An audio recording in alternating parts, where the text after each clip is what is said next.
That's right, the Pan America 1250 motorcycle is a two-wheeled multi-tool built to endure, designed to explore, and engineered for adventure. Well, that's what Harley's saying anyways. And Harley's very proud to announce that it is the first adventure touring motorcycle built in America.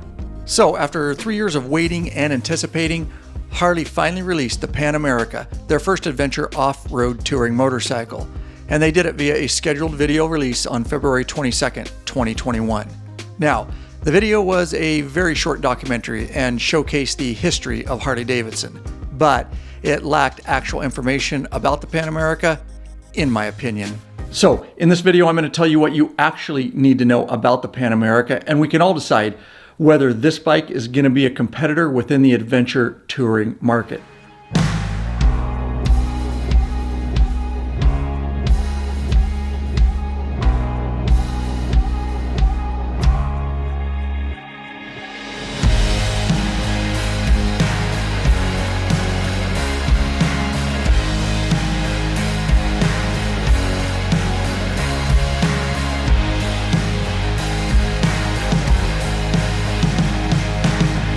Welcome back, all you awesome bikeaholics. Ryan Erlacher here, lawabidingbiker.com. I always thank you, that's right, you, for checking back in. Let's start by saying this is an adventure touring motorcycle. It's going to be a good balance between street and off-road.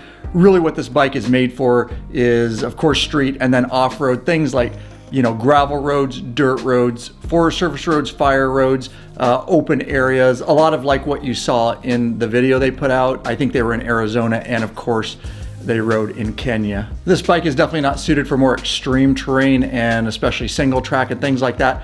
For that, you'd want to dive into a different part of the adventure market and get something lighter and more agile. But of course, those bikes come with a cost because they're not as comfortable. So I just wanted to put this in the category that it belongs. So with this bike, there's two models to choose from. You have the regular Pan America 1250 and then the Pan America 1250 Special. We'll dive in and start with the regular model, coming in at $17,320 base price, and you can add a color option for $250. And you can get the regular model in Vivid Black, or for the extra $250, the River Rock Gray. The regular model weighing in at 534 pounds in running order. And then there's the Pan America 1250 Special. Base price starting at $19,999. Okay, $20K. Now the Special model comes standard in Vivid Black, of course, for $250. You can get it in the Gauntlet Gray Metallic. And of course, if you want two-tone, you'll pay $350, and that is the Baja Orange and Stone Washed White Pearl. Probably my favorite color. And the Special model weighing in at 559 pounds in running order. And just for some context, the BMW R1250 GS Adventure is 591 pounds, but it also has a 7.9 gallon fuel tank. Now, as far as price goes, I'll be honest, I was a little worried that Harley was going to come in real high and maybe have trouble even competing in this segment of the market, but I was very surprised. It is clear that they're trying to compete. They're trying to go up against bikes such as the BMW R1250 GS Adventure. Now, both these bikes are decked out and have lots of options. I will say that the BMW has more torque, but the Pan America has more horsepower. And we're right in that price point because that BMW is coming in at around $20,345 base price. Oh, and by the way, before you leave this channel, make sure you hit that subscribe button and bell icon. Every time those are hit, another biker joins the revolution, and we would love to have you be part of it. So let's dive in and talk about what the Pan America 1250 Special has that the regular model does not have. And for starters, the Special model has semi-active front and rear suspension with vehicle load control. It has 7.48 inches of travel on Showa balanced free fork fronts and balanced free rear cushion light coil over rear shock with electronic preload control and semi-active damping. The rear suspension incorporates a linkage system connecting the shock, swing arm, and frame, which provides a progressive feel through the stroke.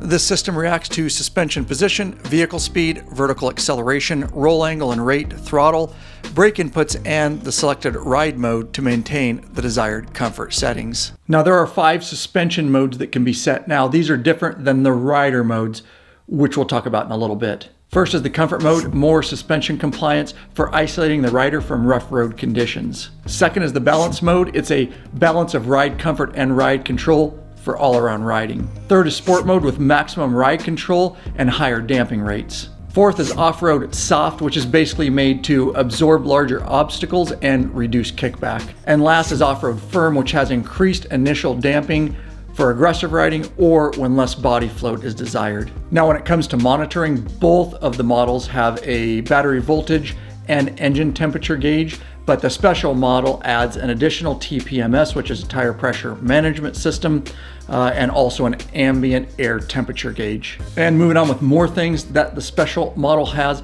it has a center stand and it has an adjustable rear brake pedal, 2 different positions, and no tools are needed to adjust it. It's got a brush guard and an aluminum skid plate. And the special model also coming with a Daymaker adaptive LED headlight. Basically what that is it senses the lean angle of your motorcycle. So when you're going around a corner, normally you may not see off to the side, it may be a dark spot. It adapts, it understands your lean, and it lights up that area. And finishing it off with the things that come stock with that special model are wind hand deflectors, heated grips, and steering damper. Now let's dive into the factory installed options that you can only add to the special model. And first off, and for $1,000, you can add the adaptive ride height. Now this lowers the seat height when stopped and maintains a constant optimum suspension sag at speeds by adjusting preload while continuously sensing weight inputs. Now the next factory installed option for the special model is tubeless stainless steel laced wheels for $500. Now this design allows the use of a tubeless tire, which eliminates the weight of an inner tube, of course, and makes the spokes repairable in the field without removing the wheel or the tire from the wheel. And so those are your factory installed options. Now let's talk about front forks and suspension. The special model has 47mm inverted front forks with electronically adjustable semi-active dampening control, while the regular 1250 has 47mm inverted forks with compression, rebound, and spring load adjustability. And as far as rear shocks go, the special model has linkage-mounted monoshock with automatic electronic preload control and semi-active compression and rebound dampening, while the regular model has linkage-mounted piggyback monoshock with compression, rebound, and hydraulic spring preload adjustability. And so the price for a completely decked out special model with all the bells and whistles, we're looking at a base price of about $20K. We add two-tone paint at $350. We add $500 laced wheels, $1,000 for adaptive ride height, and of course, a $400 freight charge. If my math is right, you're looking at about $22,250. So definitely a competitive market price. And if you're new to the channel, this is a community, and I love hearing comments from you. So let me know and the community know, what do you think about the new Pan America, and do you think it is going to be competitive within the adventure touring market? And the Pan America coming with the Revolution Max 1250cc liquid cooled, fuel injected V-twin motor, double overhead camshafts facilitating higher peak horsepower. And independent variable valve timing broadens the overall power band and improves torque management. Basically, Harley says you'll get great low-end acceleration off the line and plenty of high RPM horsepower. The motor produces 145 horsepower and 94 foot-pounds of torque. And they say the motor is a structural component of the bike, eliminating a traditional frame, which significantly reduces the overall weight and keeps handling taut. Let's talk wheels and tires. The front wheel is going to be a 19-inch wheel. The tire is going to be 120 millimeters wide, where the rear wheel is going to be 17 inches and 170 millimeters wide. And the wheels are aluminum cast satin black. Of course, for $500, you can get that laced wheel option for the special model. And as far as the tires go, they're going to be the Michelin Scorcher Adventure Radial. And as far as brakes go, for the front, we've got radially mounted monoblock 4-piston caliber, dual disc, of course. And for the rear, we've got a floating single piston caliber, single disc, of course, and both the bikes coming with standard cornering ABS. All right, as you can imagine, a ton of expenses, man hours, and effort go into keeping this channel going strong. Of course, there is a way you can support us by becoming a patron member. I will link to it in the description below. There are benefits for signing up, such as t-shirts and stickers. You can get into the troll-free private Facebook group. There's tons of awesome stuff going on in there. You get podcasts early, access to live video broadcasts and chat, up to access to our premium videos up on request. And don't forget, you get access to those awesome ride meetups and events. All right, let's get back into your video. So the Pan America coming with a 5.6 gallon fuel tank, getting about 46 miles per gallon. If you want to compare to the BMW R1250 GS Adventure, It's got a 7.9 gallon tank and it gets about 49 miles per gallon. Now, one of the gripes I would have with the Pan America, I do wish it came with a bigger fuel tank for what kind of bike it is. It's definitely important when you're out in the middle of nowhere. But another thing to be aware of, with a bigger fuel tank, you do get a heavier bike, which the BMW is heavier than the Pan America. So that could also come down to kind of personal preference and where you're going to be riding. And both Pan America models come in with 6-speed transmissions, cruise control, and 2-in-1 exhaust. And from what I can see, it looks like they're going to use a cable clutch instead of hydraulic clutch. Now, that's not a huge surprise because Harley recently reverted from hydraulic clutches to cable clutches on their 2021 touring lineup. Anyways, if you want to learn more about the 2021 Harley touring model lineup, I did a video on it. I'll pop a card on the screen and put a link in the description below for you. And as you can see by looking, it is a chain drive to that back wheel. And the Pan America has 5 pre-programmed rider modes. Now these are different from the 5 suspension modes, which I talked about earlier in this video. So you can choose from 5 pre-programmed ride modes: Sport, Road, Rain, Off-Road, and Off-Road Plus, or you can create your own custom mode. And both models come in with RDRS, which is Reflex Defensive Rider System, which Harley has been putting on a lot of their touring bikes in recent years. You should definitely know about that system and all that it encompasses. I actually did a very detailed video explaining all that. You should definitely check it out. I'll pop a card on the screen and I'll put a link in the description below. Oh, and if you haven't checked out the Law Abiding Biker podcast, make sure you do so. We talk about subjects like this in a lot more detail, and we have a lot of fun doing it. Link in the description below. And the Pan America coming with a completely integrated infotainment system, touchscreen, 6.8 in size it looks like, and it is Bluetooth ready, which is amazing because we all know on Harley touring models, with the boombox systems, they kind of screwed us and you got to add an additional whim at your expense to get Bluetooth capability. Anyways, it looks like this is integrated. From what I can see, it's ready to go.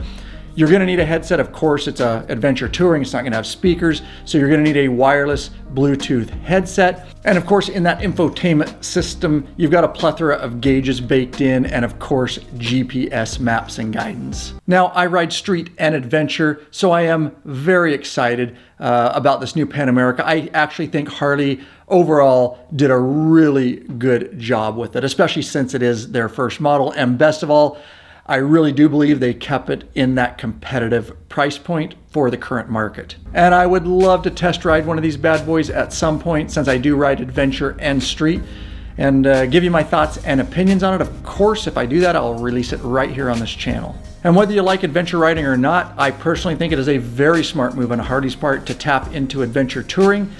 Many say it is the fastest growing segment of the motorcycle market. And of course, let me know your thoughts in the comments below. All right, you're definitely not done on the channel. I'm popping a couple cards on the screen for you. Hopefully something useful or entertaining, heck, maybe both. At any rate, after you're done watching the videos, make sure you get out there and ride, Bikeaholics, every chance you get. Peace.